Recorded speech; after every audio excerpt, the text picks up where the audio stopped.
ये स्क्रिप्ट किसने लिखा? आप कह रहे हो सैनी जी का स्क्रिप्ट किसने लिखा, तो सैनी जी का स्क्रिप्ट तो रांची या और जगह लिखा गया होगा।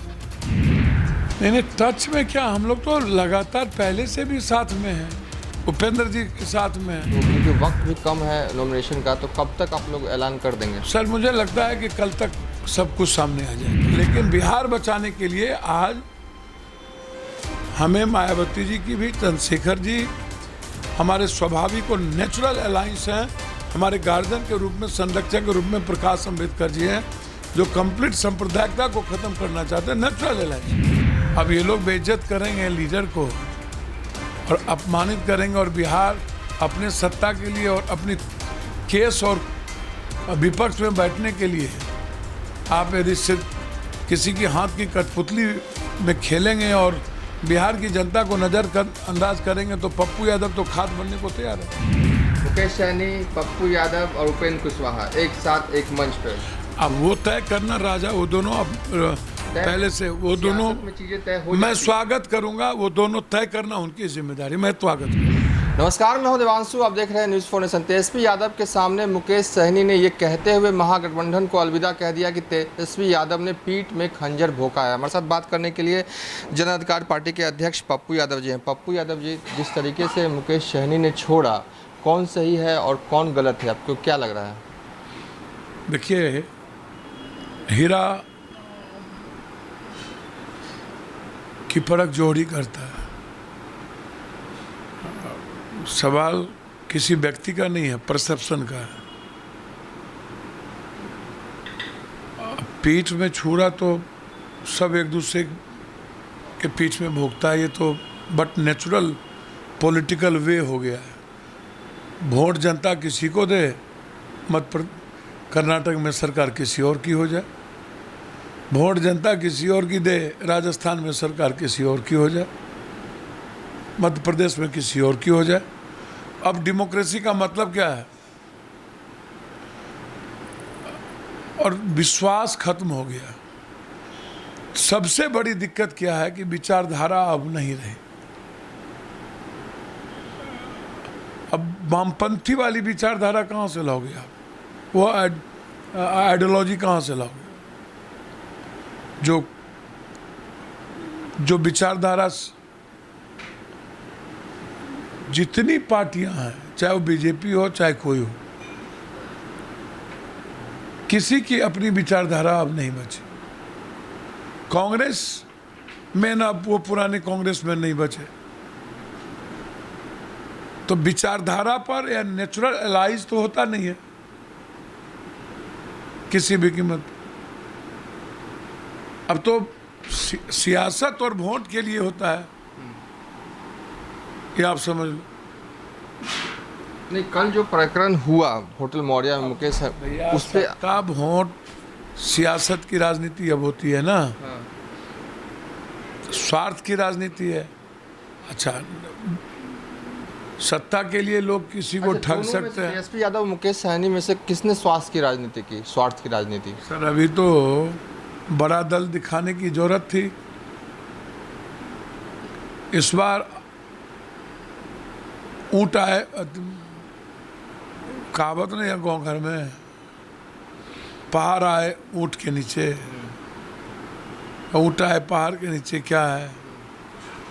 तो इस बार बीजेपी ने भी औकात दिखाई नीतीश कुमार को, और कांग्रेस ने भी बताया कि मैं बड़ा हूं।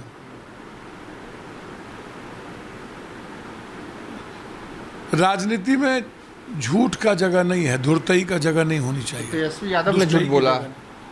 सर, राजनीति में हर पार्टी धुरतई और दुष्टई की राजनीति कर रही है।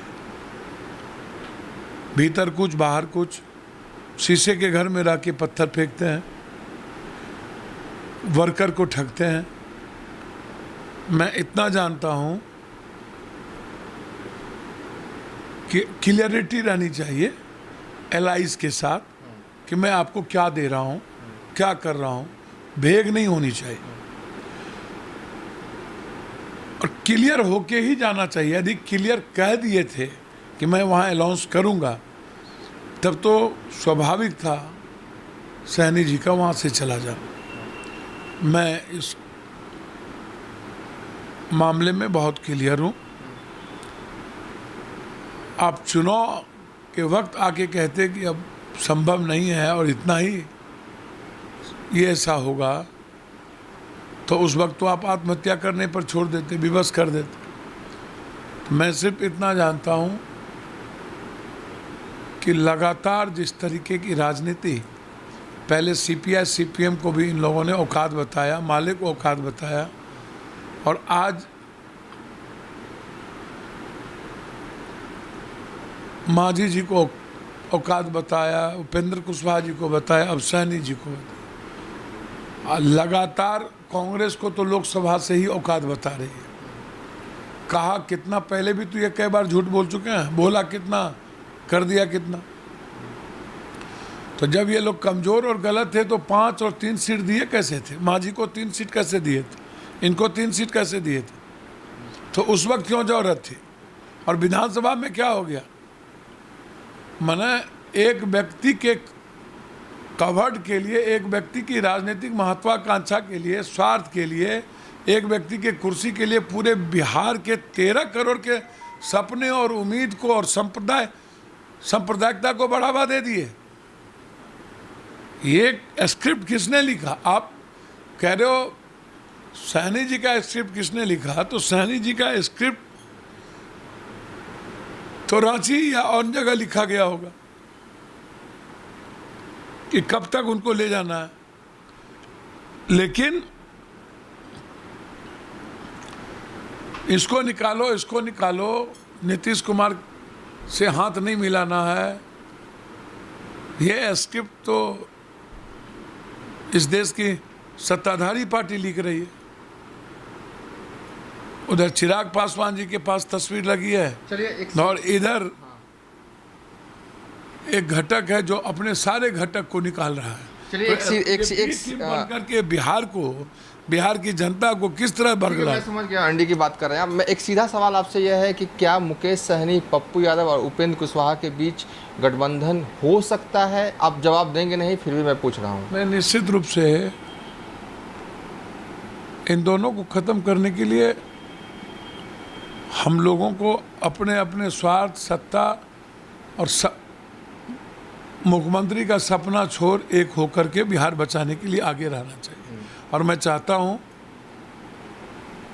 कि बिहार बचाने के लिए आगे आए। जब पूरी प्रकरण हुई थी तो मुकेश सहनी ने उसके प्रेस कॉन्फ्रेंस के बाद उपेंद्र कुशवाहा को भी फ़ोन किया। हमारे पास जो हमारे सोर्सेज बता रहे हैं कि मुकेश सहनी ने आपको भी फ़ोन किया, आज भी बात हुई। क्या मुकेश सहनी से आप टच में हैं? नहीं, टच में क्या, हम लोग तो लगातार पहले से भी साथ में हैं, उपेंद्र जी के साथ में हैं। यदि कोई भी मुकेश सहनी आते हैं बिहार बचाने के लिए, स्वागत भी करेंगे। और जो पप्पू यादव की सोच है सरकार को लेकर के, दलित, अत्यंत पिछड़ा, उस मुद्दे पर कायम भी रहे। लेकिन एक चीज़ देखा गया है कि मैंने 1-2 बार बातें भी की थी, उपेंद्र कुशवाहा से सवाल भी पूछा था कि क्या पप्पू यादव के साथ आप लोग गठबंधन करेंगे, तो एक स्पष्ट जवाब उपेंद्र कुशवाहा की तरफ से नहीं आया। ऑफ द बीट भी नहीं आया और ऑन द बीट भी नहीं आया। तो क्या लगता है कि उपेंद्र कुशवाहा आपके साथ गठबंधन करेंगे? ये तो उपेंद्र जी बताएंगे ना। नहीं, लेकिन आपकी बातचीत लगातार आप कहते हैं कि नेताओं से होती है, तो बातचीत के दौरान आप डेली होती है। हाँ, डेली होती है, तो आपको क्या लगता है? अब वो उनको किन्हीं को छुपाने की आदत हो तो वो अलग है, डेली होती है। पॉलिटिकल कुछ कंपल्सन होते हैं, कुछ वैचारिक कंपल्सन होते हैं। क्या कंपल्सन? उपेंद्र कुशवाहा चाह रहे हैं कि उन्हें सीएम कैंडिडेट घोषित किया जाए। कई सारी चीजें होती हैं ना जीवन में। रेस्पेक्टेबल है उपेंद्र जी का, चाहे कोई भी छोटा से छोटा वर्कर रेस्पेक्टेबल है, तो उपेंद्र जी का क्या, उनकी मिसाल तो बहुत बड़ी है। मैंने तो कहा कि हर तरह की चीज़ों का मैं ख्याल रखूंगा। पप्पू यादव जी, मेरा एक सवाल है कि पप्पू यादव, उपेंद्र कुशवाहा और मुकेश सहनी, ये गठबंधन आप कह रहे हैं कि आप स्वागत करेंगे मुकेश सहनी का, तो क्योंकि वक्त भी कम है नॉमिनेशन का, तो कब तक आप लोग ऐलान कर देंगे? सर, मुझे लगता है कि कल तक सब कुछ सामने आ जाएगा। कल तक आप लोग ऐलान कर देंगे कि निश्चित तीन रूप से तिगड़ी क्या बिहार में। होगा, क्या होगा नहीं, उसमें तीन तिगड़ी नहीं है। चंद्रशेखर जी हैं, प्रकाश अंबेडकर साहब हैं, एसडीपीआई हैं, मायावती जी हैं। तीन बिहार की लीडरशिप सामने रहेगी। लेकिन बिहार बचाने के लिए आज हमें मायावती जी की भी, चंद्रशेखर जी हमारे स्वाभाविक और नेचुरल अलायंस हैं। हमारे गार्जियन के रूप में, संरक्षक के रूप में प्रकाश अंबेडकर जी हैं, जो कंप्लीट सांप्रदायिकता को ख़त्म करना चाहते हैं। नेचुरल अलायंस एसडीपीआई है, मुस्लिम लीग है, आपको अंसारी महापंचायत है, बहुत सारे लोग हैं। कोई कंप्रोमाइज नहीं होगा। महागठबंधन को काउंटर करते हुए उससे भी बड़ा गठबंधन आप बना रहे हैं पप्पू जी, यादव बहुत जी। बड़ा जो आप सोच रख रहे थे, लगातार बता रहे थे कि आने वाले वक्त में हम बताएंगे, लेकिन धीरे धीरे लगता है कि आप अपने मिशन में अंजाम तक पहुंच चुके हैं। अब ये लोग बेइज्जत करेंगे लीडर को और अपमानित करेंगे, और बिहार अपने सत्ता के लिए और अपनी केस और विपक्ष में बैठने के लिए आप यदि सिर्फ किसी की हाथ की कठपुतली में खेलेंगे और बिहार की जनता को अंदाज करेंगे, तो पप्पू यादव तो खाद बनने को तैयार है। मैं और कदम हटूंगा। मतलब कि बिहार को बचाने के लिए मुकेश सहनी, उपेंद्र कुशवाहा को आप गठबंधन में लाएंगे और साथ ही कुर्बानी देने को भी तैयार हैं। भैया वो लीडर हैं, ऐसा थोड़ी है कि लीडर नहीं, दोनों लीडर हैं। मैं सम्मान करता हूँ। हमारे साथ तो प्रकाश अंबेडकर जी हमारे संरक्षक हो गए, हमारे नेता के रूप में चंद्रशेखर जी, एसडीपीआई सभी लोग हैं। तो हम लोग कलेक्टिव चल रहे हैं और हम लोग कलेक्टिव चलेंगे। जब आपका महागठबंधन को काउंटर करते हुए उससे भी बड़ा महागठबंधन बन जाएगा, क्योंकि कई दल होंगे उसमें, तो इन दलों को संभालना मुश्किल नहीं होगा पप्पू यादव जी? कोऑर्डिनेशन कमेटी बनेगी, उसके कोई वही वाले कोऑर्डिनेशन कमेटी जो मांझी जी मांग करते रहेंगे और नहीं बनी। नहीं, कोऑर्डिनेशन कमेटी बनेगी, एक कॉमन मिनिमम प्रोग्राम बन जाएगा। सारी चीज़ें होगी जनाब, आप चिंता ना करिए। और पूरी की पूरी बिहार के हित में होगी और लंबा चलेगा, क्योंकि एक एलाइज है जो सबसे मजबूत एलाइज है पप्पू यादव, उसका बहुत स्वार्थ नहीं है। मुकेश सहनी, पप्पू यादव और उपेंद्र कुशवाहा एक साथ एक मंच पर, अब वो तय करना राजा, वो दोनों पहले से वो दोनों में चीजें तय हो मैं स्वागत करूंगा, वो दोनों तय करना उनकी जिम्मेदारी, मैं स्वागत करूँगा। सियासत में चीजें तय हो जाती हैं पप्पू यादव। सर, मैंने कहा कि मैं बिल्कुल बिहार बचाने के लिए इंतजार कर रहा हूँ, निर्णय उन दोनों की तरफ से आना। चलिए, ये थे जन अधिकार पार्टी के अध्यक्ष पप्पू यादव, जिन्होंने इशारों में साफ कर दिया कि आने वाले वक्त में उपेंद्र कुशवाहा, मुकेश सहनी और पप्पू यादव का गठबंधन होने वाला है। फिलहाल अभी तक के लिए इतना ही। आप देखते रहिए न्यूज़ फॉर नेशन। दीपक को पूछो।